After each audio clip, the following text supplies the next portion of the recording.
Respira bem fundo. Sem fundo. Efésios capítulo 4, versículo 17.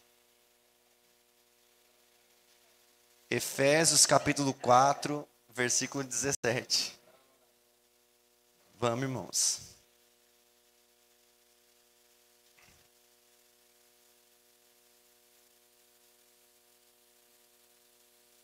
Mantenha os cintos afivelados, mesmo se o sinal de atar cintos estiver apagado.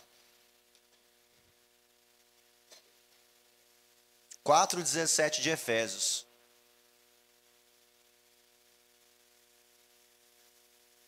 Sendo assim, eu vos afirmo, e no Senhor insisto, para que não vivais como gentios, em outras versões, como pagãos, que vivem na inutilidade dos seus pensamentos.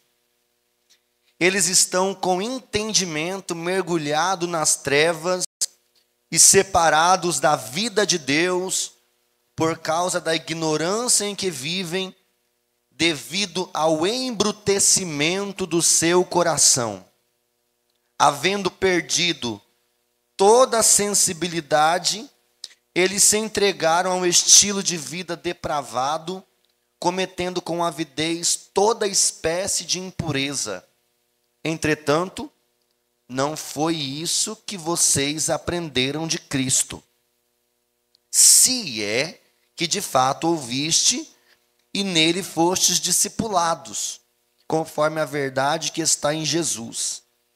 Quanto à antiga maneira de viver, fostes instruídos a vos despirdes do velho homem, que se corrompe por desejos enganosos, a serdes renovados no vosso modo de raciocinar, e vos revestirdes do novo homem, criado para ser semelhante a Deus, em justiça, santidade, provenientes da verdade.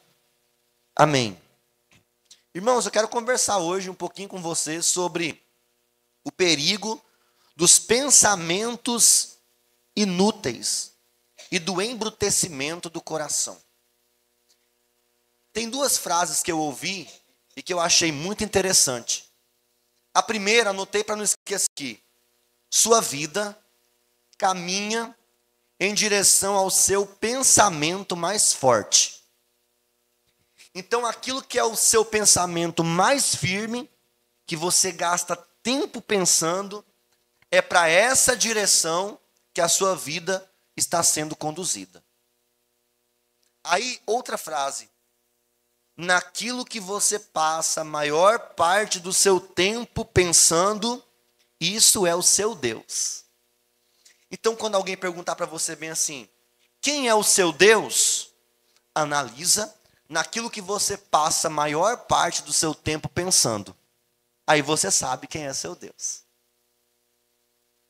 Vou falar de novo.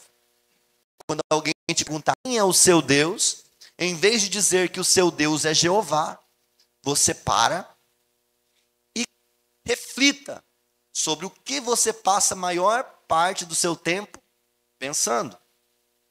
E sobre o que você passa a maior parte do seu tempo pensando, este é o seu Deus. Há um salmo que diz que todos os meus pensamentos e as intenções do meu coração sejam para ti, ó Deus. Então, quando você tem a Deus, o Deus verdadeiro, o Senhor como seu Deus de verdade, você passa a maior parte do seu tempo pensando nele. E a partir daqui a gente segue a nossa conversa. Tudo que é produzido na nossa vida começa sendo gerado nos pensamentos, no coração. Lá em Provérbios capítulo 4, versículo 23, coloca para mim aí, por favor. Acima de tudo, o que se deve preservar, coloca na versão ARC, por gentileza.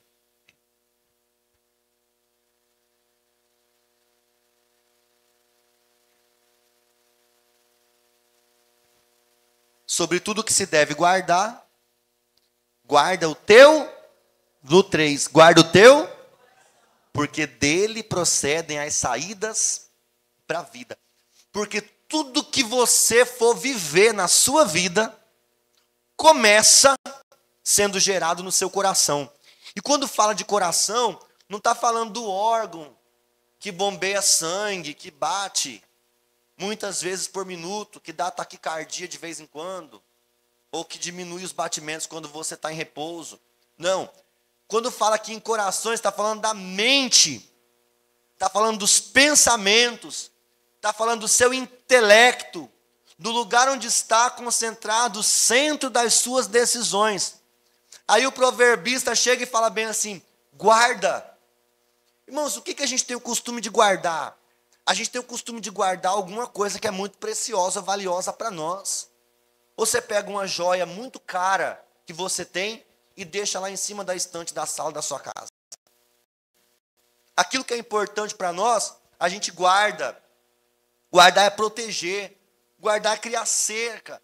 Guardar é limitar o acesso de qualquer pessoa. Por quê? Porque aquilo é precioso e importante para você. E aqui ele diz, de tudo que você tem que guardar, as suas joias. Tinha um relógio ali no banheiro agorinha, não era um relógio caro. Porque se fosse um relógio caro, Yara não tinha esquecido dele lá no banheiro. Eu contei ela no corredor, eu falei, de que é esse relógio? Ela é meu. Tinha perdido. Porque se é uma coisa preciosa, de muito valor, que é muito caro, a gente não vai esquecer em cima da pia do banheiro. Entendeu o que eu estou falando? E eu estou falando do coração. E ele está dizendo, guarda, protege, não dá acesso ao seu coração e aos seus pensamentos para qualquer pessoa. Porque isso vai definir para onde a sua vida vai caminhar. Olha isso. A gente aprende na palavra de Deus que o diabo ele tenta ter acesso ao que nós pensamos. Ele conhece o que a gente fala, ele conhece o que a gente expressa, mas os nossos pensamentos, ele é bloqueado para poder entender. Ele não consegue esquadrinhar os nossos pensamentos, porque esse poder está somente dado a Deus. Então, você tem uma arma poderosa, o diabo não sabe o que está pensando. Aí sabe qual que é a intenção dele? Ele quer descobrir. Ele descobriu os teus segredos. Ele quer descobrir os teus pensamentos. Ele quer descobrir no que você anda pensando. Aí, quem tem uma conta no Facebook, lá na postagem que tem, o que está escrito lá para você postar? Qual que é a pergunta que tem lá? Está escrito assim, no que você está pensando. E você vai e posta. Então aquilo que era algo que você estava pensando e Satanás não tinha acesso. Ele cria um mecanismo que pergunta para você, no que você está pensando? E é uma maneira de você entregar nas mãos dele os seus pensamentos. E tem gente que amanhece o dia e coloca lá, se sentindo arrasado. Pronto. Ainda acabado. O diabo não precisou fazer esforço nenhum para poder descobrir o que você estava pensando, o que você estava sentindo, porque a boca é desse tamanho. A língua é desse tamanho e sai dando acesso àquilo que é precioso para você, que é o seu coração, para todos quanto quiserem ouvir, inclusive o adversário da sua alma, que uma vez que tem acesso àquilo que você está pensando, projeta os seus dardos inflamados para poder barrar, acabar, destruir, prejudicar e impedir. E o segredo está na palavra viva, eficaz, mais penetrante do que espada de dois gumes, que penetra na divisão da alma, do espírito, das juntas e medula, que vem da boca de Deus e não volta para trás, sem dar fruto para aquilo que foi designada, dizendo para você no culto de hoje à noite, guarda o teu coração, porque é desse coração, é desses pensamentos, é dessa matutação da tua mente, é desse raciocinar da tua cuca, que vai proceder todas as saídas da tua vida. E você vai conduzindo a sua vida em direção aos seus pensamentos. Há um sábio conselho de Paulo aos Filipenses, capítulo 4, do 6 a 8. Para você não esquecer, nós vamos ler junto. Não estejais inquietos por coisa alguma, antes que as vossas petições sejam em tudo conhecidas diante de Deus. Como que você vai apresentar as suas petições diante de Deus? Através da oração, das súplicas, com ações de graça.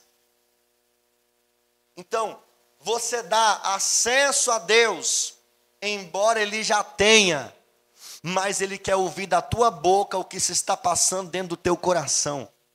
E se é importante para você, e você tem Ele como Deus da sua vida, você vai fazer nada mais, nada menos do que compartilhar com Ele o teu coração.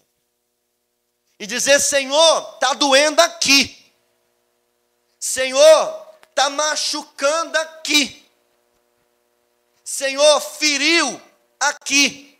E está doendo. Não vou falar no Facebook, não vou falar para a vizinha fofoqueira, não vou falar para a primeira pessoa que encosta de mim, do meu lado, sentado no banco do ônibus ao meu lado. Irmãos, tem gente que conta história. Quem que já andou de ônibus? A pessoa briga com o marido e vai contando para todo mundo, nunca viu a pessoa na frente, sentou: deixa eu te falar, estou tão triste hoje que foi, quebrei o pau lá em casa. Cara, a pessoa nem te conhece. O ruim é quando você está ouvindo a história e tem que descer. E você não consegue chegar no fim da história, você desce primeiro. Mas daí você fica com a cabeça: será qual foi o desfecho dessa história? Separou, perdoou, mandou embora? Não sei. Mas compartilhar o coração com Deus através da oração, das súplicas e das ações de graça. Oração, você já sabe o que é. Diálogo com Deus. Súplica é oração desesperada. Só que junto com a oração desesperada tem que ter ação de graça. Quem aqui já começou a orar agradecendo para não parecer para Deus que você era ingrato? Começa agradecendo e depois entra no cerne da questão. Versículo 7. E a paz de Deus, que excede todo entendimento, guardará. O que eu tenho que fazer com o coração? Guardar. Mas qual que é o cadeado que guarda o coração? É a paz de Deus. Eu vou te mostrar agora como você acessa essa paz. Mas diz que ela guardará os seus corações, os seus sentimentos em Cristo Jesus. E como é que eu faço então, pastor, para eu poder ter essa paz, já que essa paz é que é a guardiã dos meus sentimentos e das minhas e do meu coração? Olha lá. Quanto ao mais, irmãos, isso aqui é tabelinha.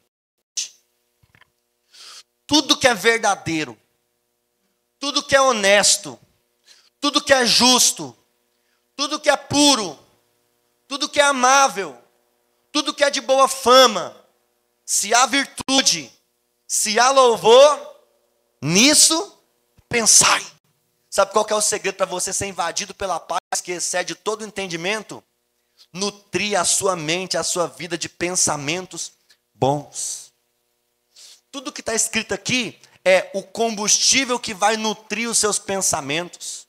Tem gente que já acorda pensando em coisa ruim, já acorda pensando que tudo vai dar errado, já acorda meditando no seu coração, na tragédia que ele sabe que vai acontecer. Você fala: pastor, vamos fazer uma viagem mês que vem. Ela fala: nem sei se vou estar vivo mês que vem. Ela já imagina que vai acontecer uma tragédia com ela. O que é isso, irmãos? O que eu penso determina o que eu acredito. Você consegue entender? O que eu penso determina o que eu acredito. Então, se eu estou pensando naquilo que é justo, que é puro, que é amável, eu estou guardando o meu coração. E isso vai trazer para mim a paz que excede todo entendimento. Sabe por que tem gente perturbada nos nossos dias?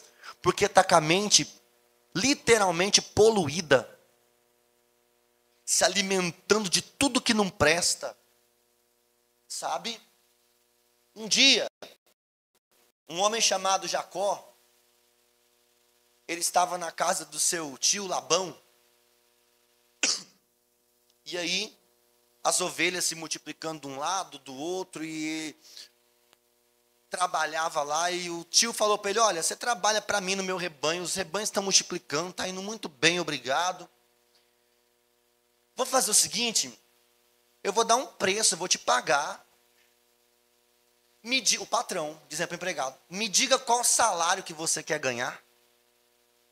Já pensou, irmão? Seu patrão chega a chamar você no RH e fala assim: me fala qual que é o salário que você quer receber. E aí, Jacó falou bem assim: eu cuido do seu rebanho. As ovelhas que nascerem listradas e malhadas vão ser minhas. Tá bom. Da população de rebanho que nascia, era muito raro nascer animais malhados e listrados. Aí, tem gente que fala que é simpatia. Tem gente que fala que é ato profético. Tem gente que fala que é só fé simples. Seja lá o que você quiser pensar que seja, isso é você e Deus. Eu sei que Jacó pintou as varetinhas de listrado e colocava lá no lugar onde as ovelhas e os animais iam beber água. E os animais iam beber água e começavam a olhar para os pauzinhos tudo listrado. Sabe o que aconteceu? Todas as ovelhas e animais começaram a nascer listrado e malhado. O rebanho de Jacó começou a crescer. As ovelhas começavam, eles viam, imagina a ovelhinha lá bebendo água e vendo. 1, 2, 3, vendo. 1, 2, 3, vendo. Tudo listradinho. E elas começaram a reproduzir. A partir do quê? A partir daquilo que elas estavam vendo. Aí Labão falou: opa, começou a dar ruim. Vamos fazer uma coisa? Vamos mudar o salário? Já que está nascendo tudo listrado e malhado, agora o que nascer liso é seu. Jacó foi lá.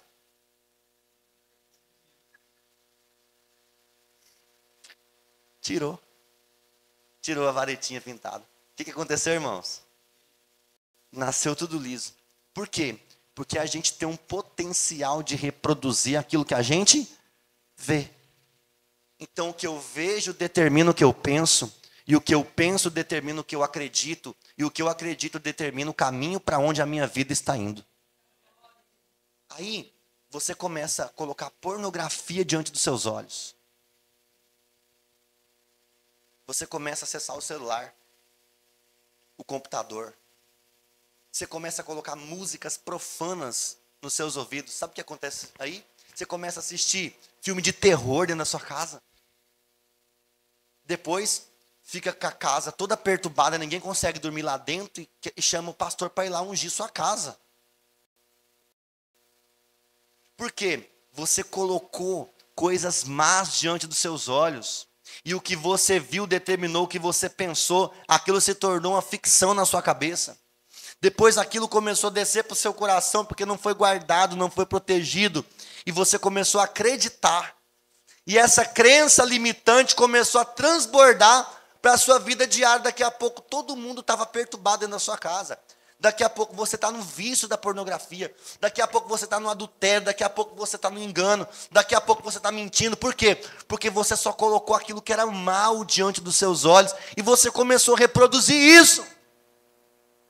O que você vê, o que você ouve e até o que você fala determinar o que você pensa. E depois você vai embora e começa a pensar. E pensa, e pensa, e lembra. Aquilo começa como pequenos flashes na sua cabeça. E você fala bem assim: isso aqui é algo passageiro. Daqui a pouco eu largo disso. O problema do vício é que as pessoas imaginam assim: eu vou parar com isso quando eu quiser. E quando você vê, irmão, você está dominado. Por quê? Porque aquilo determinou o que você pensou. E você perdeu a paz, que excede todo entendimento, porque você ocupou a sua mente com aquilo que era mal. Quem está me ouvindo, diga amém. E quem entendendo, diga aleluia. Veja, há uma colheita poderosa dessas coisas, e a colheita é paz, e paz que excede todo entendimento. Limpa os seus olhos, porque se os seus olhos forem bons, todo o teu corpo terá luz, mas se os seus olhos forem maus, todo o teu corpo estará em escuridão. E quão terríveis são essas escuridões. Quem disse isso foi Jesus, porque ele sabia que aquilo que nós vemos determina o que nós pensamos, o que nós pensamos determina o que nós sentimos, o que nós sentimos, irmãos, são do coração saídas que conduzem a destino que muitas vezes nós não temos, mas não tem como fugir da colheita. Se é o que a gente planta.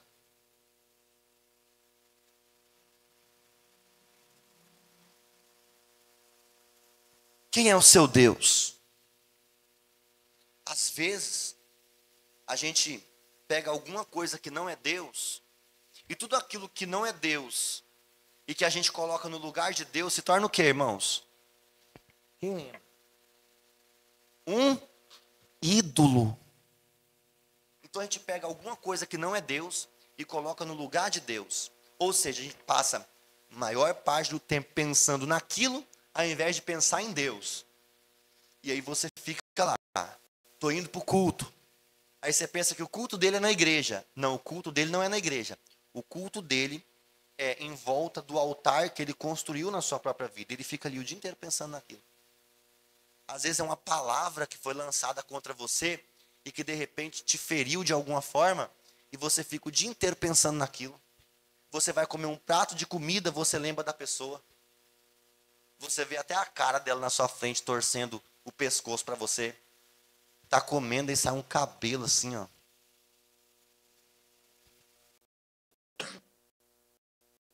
Efésios 17.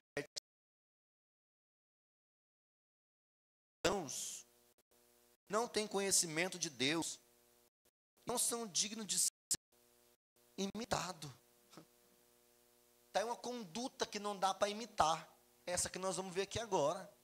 Versículo 17. Não viva na inutilidade dos teus pensamentos. Anota aí. Número 1. Escolinha do professor Antônio. Número 1.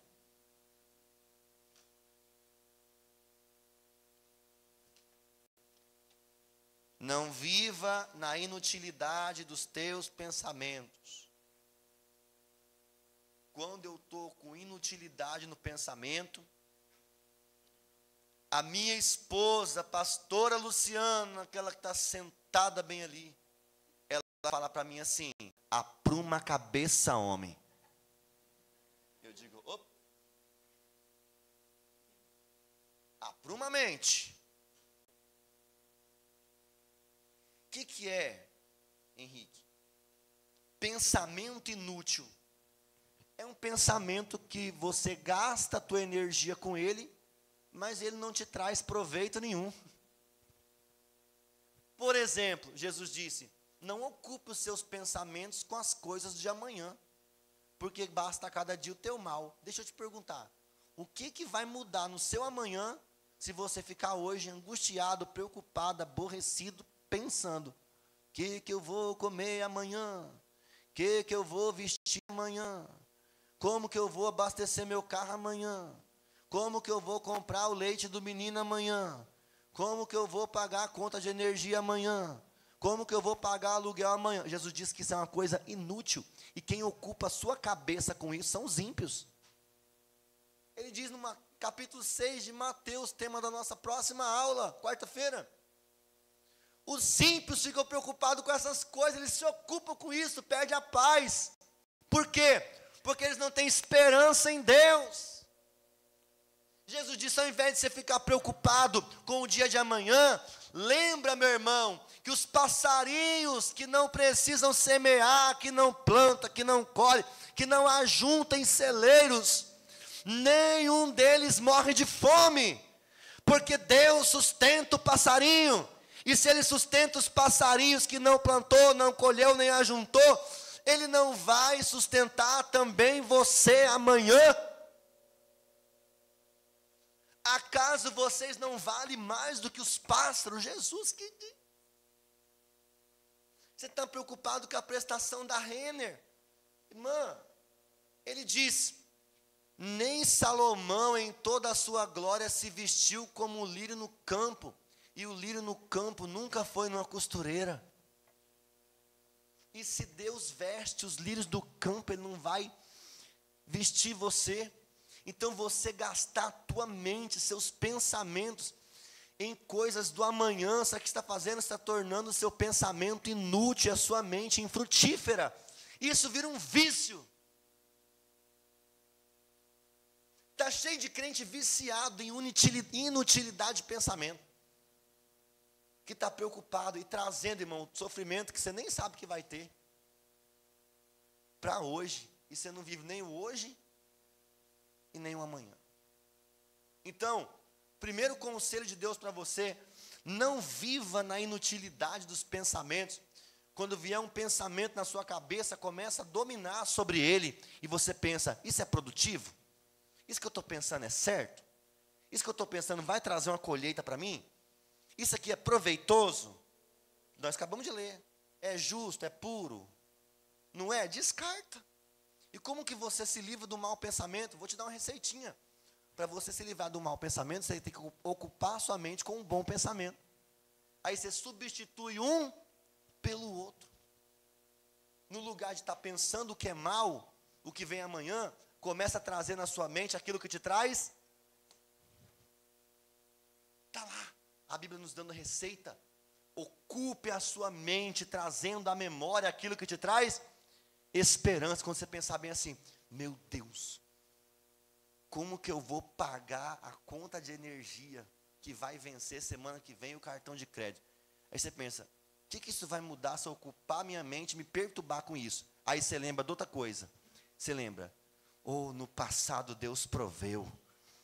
Mês passado eu também achei que não ia dar conta, e deu conta, deu certo. No final a conta fechou. É você lembrar do que Deus fez ontem, para você entender que Ele tem o mesmo poder de fazer de novo amanhã, porque Hebreus capítulo 13, versículo 8 diz que Ele é o mesmo ontem, hoje e eternamente. Ele não muda. Então, ocupa a mente com coisa produtiva, enche de projetos.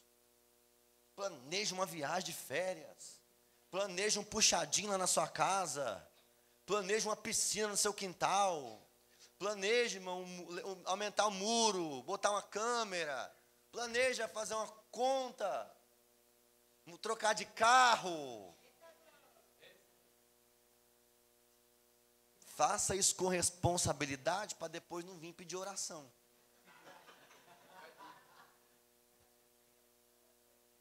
Né? Aí vai lá e gasta mais do que ganha, como se não houvesse amanhã. Aí amanhã está ocupado com depois da manhã. Me ajuda. Mas qual que é o segredo que Deus está dando aqui para nós através da sua palavra hoje? Cuida. É daqui, ó, que vai proceder tudo que acontece na sua vida. Posso ouvir um amém? Amém. Irmão, eu estou pregando de pastor hoje. Eu estou sendo pastor hoje aqui. Pastoreando você, de verdade. Isso aqui é um discipulado para você. Ainda no versículo 18.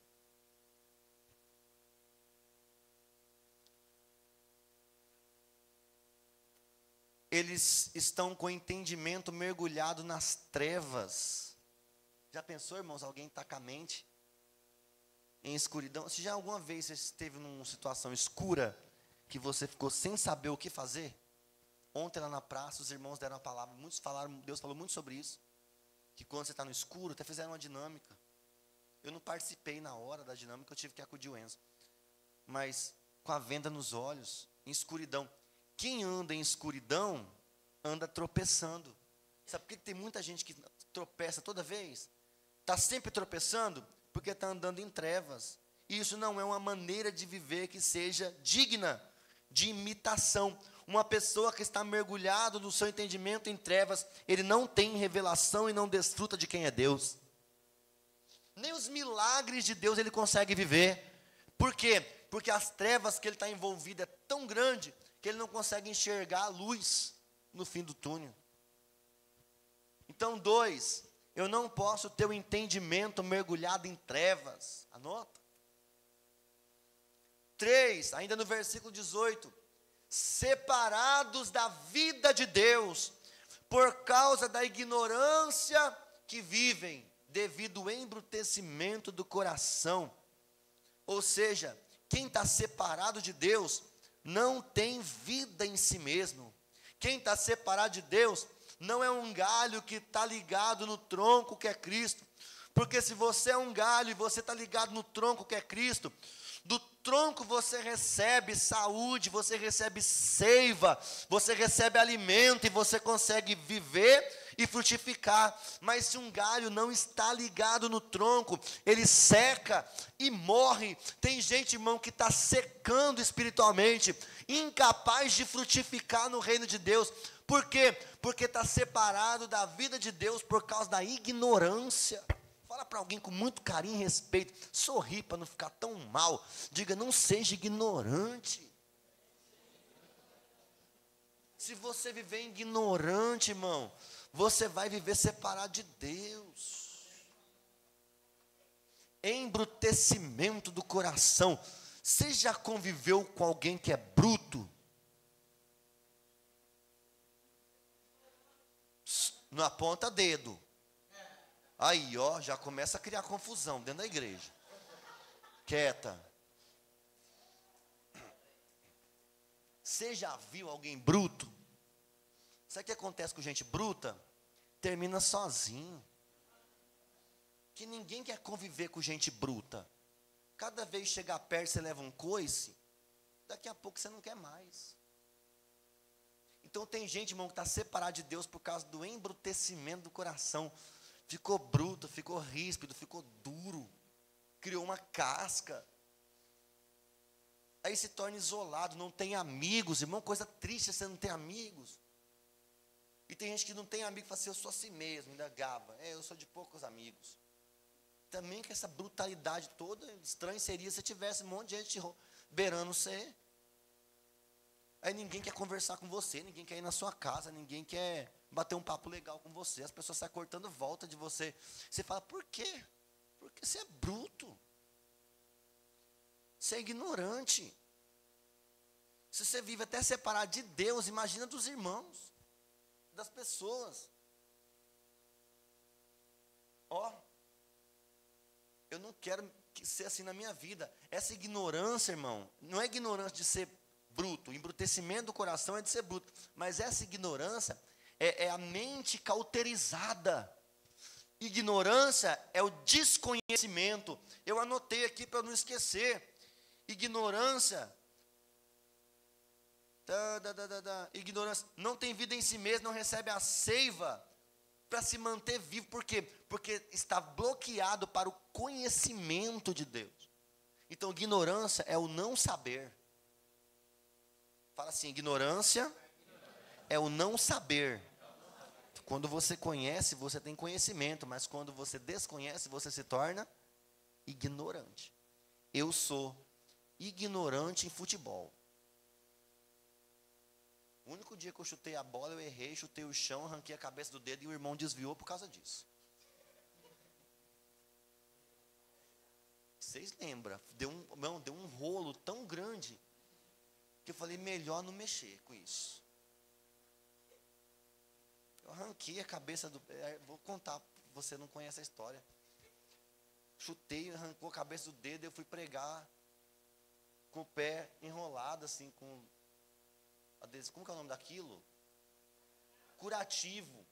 E aí o irmão chegou e falou, pastor, o que foi no pé? Eu falei, eu não fui chutar uma bola, errei, chutei, arranquei a cabeça do dedo, está doendo.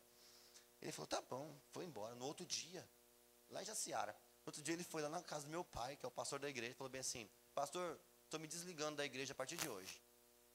Meu pai, por que foi, irmão? Para mim, um cara que diz que é homem de Deus, chuta a bola. Tá. Não quero... Não é de Deus esse negócio de jogar bola, não. E um pastor presidente, não tem vergonha de falar que está chutando bola. Foi embora. Nunca mais voltou. Porque embruteceu o coração, se tornou ignorante. Já rodou em todas as igrejas lá de Jaciara que a notícia chegou, não parou em nenhuma. Daqui a pouco, isso aqui é isso, irmão. A pessoa que é bruta, ela quer achar o lugar perfeito. Ela discorda, acha ruim. Se está baixa, ela reclama. Se está alta, ela reclama. Por quê? Porque é um ignorante. Se falta no culto, você manda uma mensagem, fala que está perturbando. Se você não manda, fala que eu faltei, ninguém me mandou mensagem. Você vai entender, tem hora que eu fico, não sei se eu mando, se eu não mando. Se eu ligo, se eu não ligo. A pessoa é tão... Quando a pessoa é muito melindrosa, irmão, até deixa assim, fala, não, deixa a pessoa, não vou nem...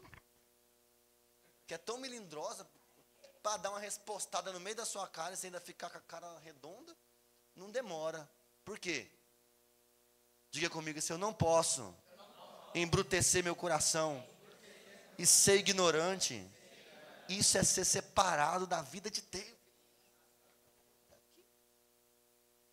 Estou terminando.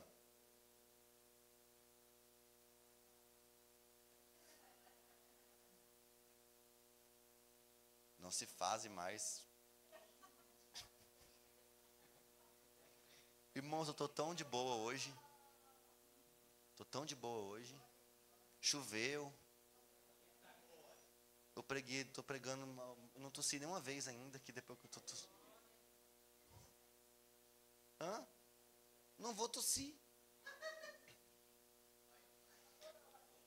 Versículo 19. O que acontece com esse povo, irmão? Perde a sensibilidade. Havendo perdido toda a sensibilidade. Sabe o que acontece com uma pessoa que perdeu a sensibilidade? As coisas de Deus se tornam estranhas para ela.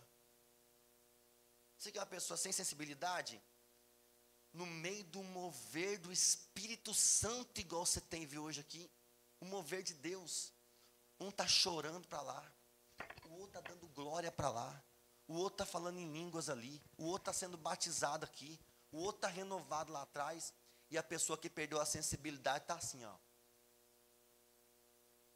O que foi, irmão? Não estou sentindo nada não. Ainda capaz de você falando, é exagero isso aí.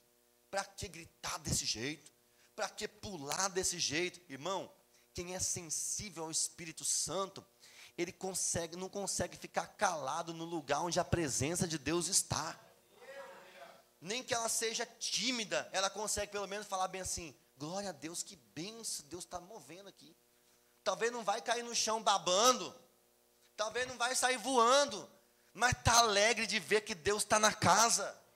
Mas o insensível, ele olha para aquilo e fala, que palhaçada é essa?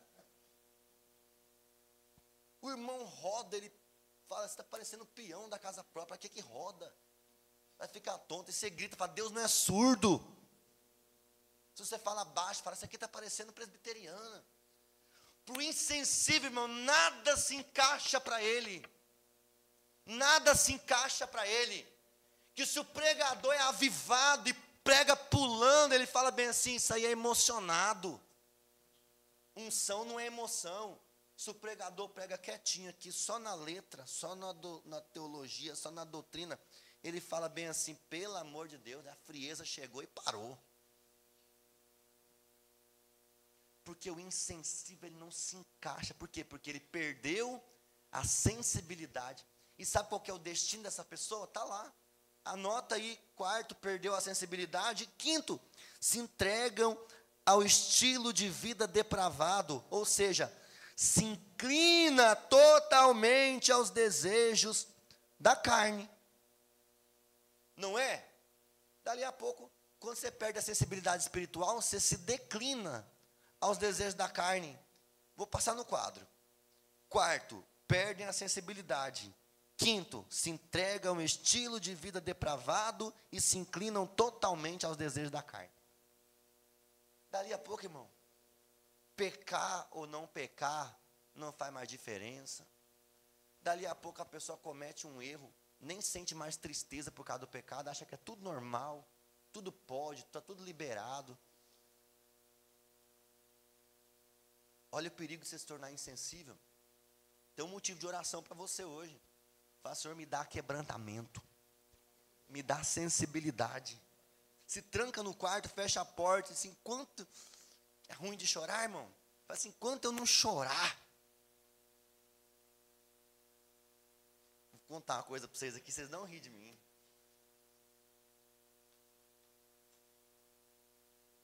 Quando eu queria buscar batismo com o Espírito Santo, eu ainda era criança. Eu queria chorar. Olha a ideia. Falei, o que eu vou pensar para mim chorar? Para ficar quebrantado. Eu pensava assim, já pensou se a minha mãe morrer? Eu pensava isso.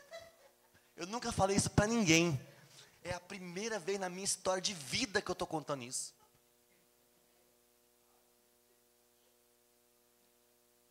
Eu era só uma criança, tá? Então não julgo um menino. Mas sabe o que eu queria? Eu queria estar quebrantado diante de Deus. A intenção era melhor.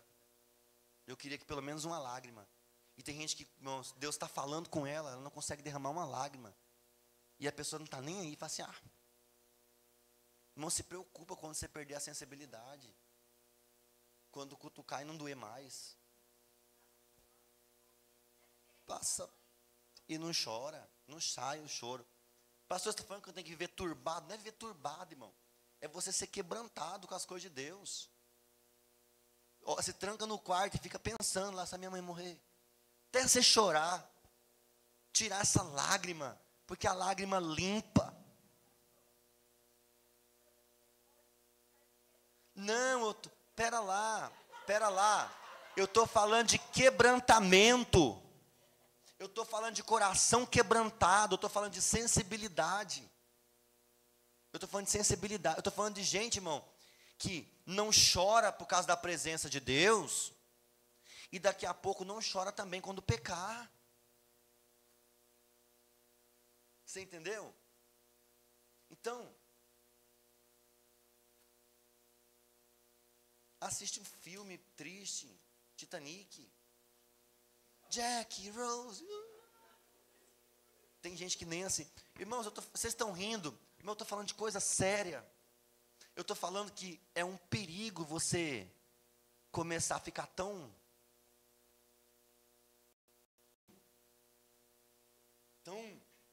bicho bruto, e dali a pouco você não chora mais.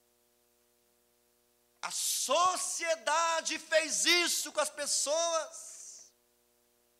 O cantor mundano da sofrência diz que homem não chora.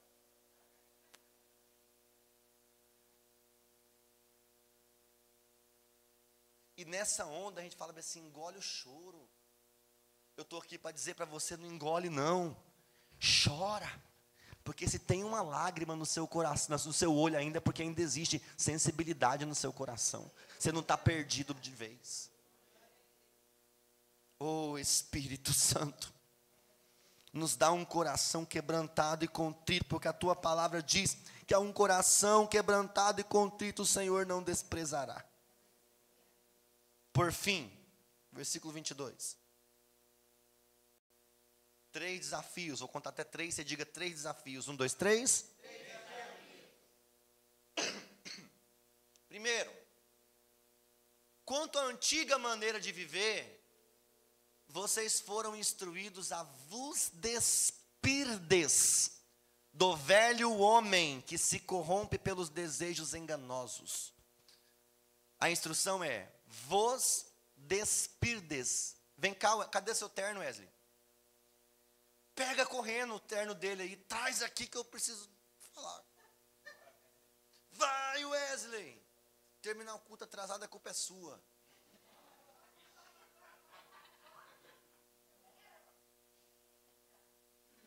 Veste. Põe casaco, tira casaco. Não é assim que veste terno, não. Não é assim que veste terno, não. Você está pondo o braço no bolso. Eu não posso ajudar. Não posso. Eu tenho que dar o texto.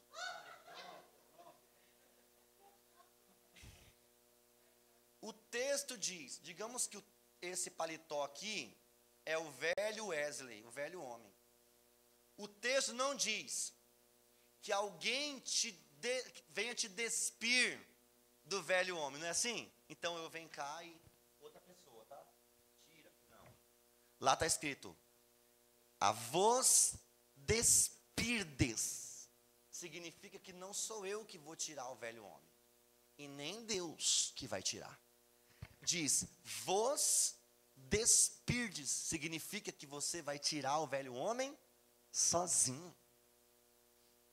Então é você tirar o velho homem. Vai, tira. O Wesley está se despindo do velho homem. Não é outra pessoa que está tirando. Sabe por quê? Fica aqui. Porque tem gente que está achando que Deus vai descer do céu para poder matar a velha natureza. Não vai. Ele te deu graça, ainda o apóstolo Paulo escreveu que a graça de Deus é suficiente. Tua graça me basta e o seu poder se aperfeiçoa na minha fraqueza. Uau! Então, quando eu venho a Cristo, eu estou habilitado, preparado, recebi graça suficiente para conseguir eu matar a velha criatura e me despir dela. Como a mulher que estava encurvada. A Bíblia diz que Jesus tocou e disse para ela, mulher, endireita-te. Jesus não endireitou ela, Jesus tocou. Quem vai se endireitar é você. Só que tem gente que está esperando, o dia que Deus me mudar, oi? O dia que Deus me transformar, o quê? Deus não vai fazer.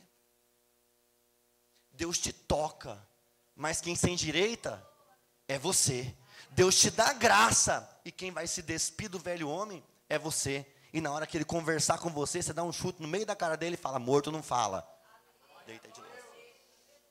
E o velho homem, todo dia, quando amanhece o dia, ele quer manifestar na sua vida, querendo te puxar para tudo aquilo que não vem de Deus, querendo te arrastar de volta para trás, para a vida antiga que você levar, e você dá um chute, vai, irmão.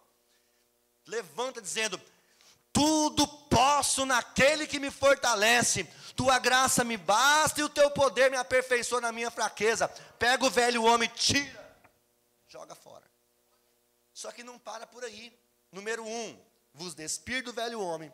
2, renovar a vossa maneira de raciocinar.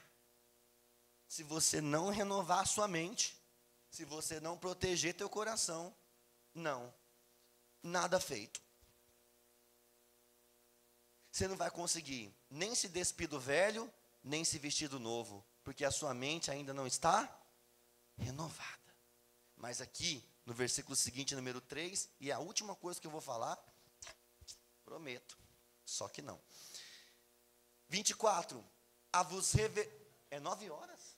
A vos revestirdes do novo homem, criado para ser semelhante a Deus em justiça, santidade provenientes da verdade. Agora está em outra direção. É você que tira o velho homem, mas também é você que se veste do novo. Não sou eu que vou te ajudar. Não é Deus que vai te revestir do novo. É você. Como? Com a graça que Ele te dá. Graça. Diga essa palavra 3 vezes. 1, 2, 3. Graça. Graça. Graça. O que é graça? Favor não merecido. Você não merecia, mas Ele te deu. E quando você fala, eu não consigo, Ele diz, a minha graça te basta. Você fala, meu Deus, como que eu vou me livrar disso? Ele diz, a minha graça está aí com você. E você diz, meu pai, como que eu vou dar o próximo passo? Ele diz, a tua graça te basta. Estou fraco, tá bom, meu poder está se aperfeiçoando na sua fraqueza. Senhor, minhas pernas estão tremendo, meu corpo está desfalecido. Ele diz, diga ao fraco, sou forte. O meu poder se aperfeiçoa na sua fraqueza. Vai lá, se revista do novo homem. É você que faz isso, com a graça que Cristo te dá. Fica de pé num salto de glória, eu quero orar com você nessa noite. Vai dar trabalho, vai. Todo mundo já entendeu. Vamos orar? Você vai colocar as 2 mãos sobre a sua cabeça, porque eu vou liberar aqui agora, em nome de Jesus, a unção para você renovar a sua mente. O céu está me autorizando nessa noite a você blindar os teus pensamentos, para você não andar em escuridão, para você ter sensibilidade espiritual, para a tua vida se mover em direção ao teu pensamento bom e agradável diante do Senhor. Levanta a sua voz e ore ao Senhor.